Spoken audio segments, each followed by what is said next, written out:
The past is present. Mastering past continuous passive voice questions. Hello, dear learners. Welcome back to our comprehensive guide on mastering the English language. Today, we are going to dive into a very interesting yet often overlooked aspect of English grammar: past continuous passive voice questions. This might sound like a mouthful, but don't worry. We will break it down step by step, making it easy and engaging for you. Before we start forming questions, let's understand what we're dealing with here. The past continuous passive voice is used to talk about actions that were happening over a period of time in the past and were done by someone else.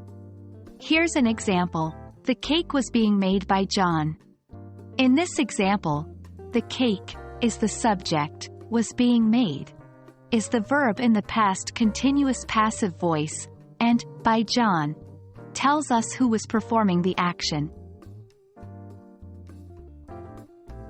Now that we know what the past continuous passive voice is, let's learn how to form questions with it. The structure is straightforward.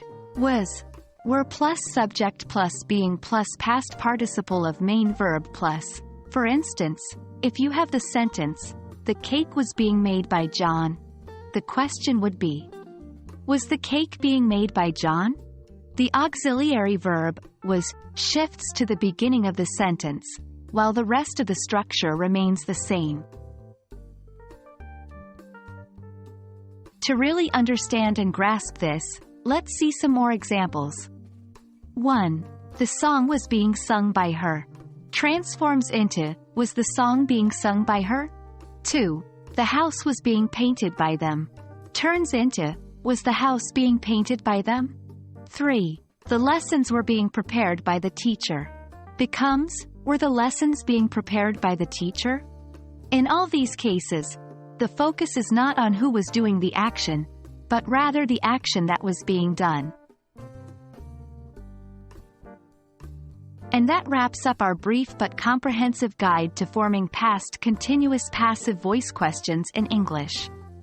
We've learned that it's all about shifting the auxiliary verb to the start and keeping the rest of the structure intact.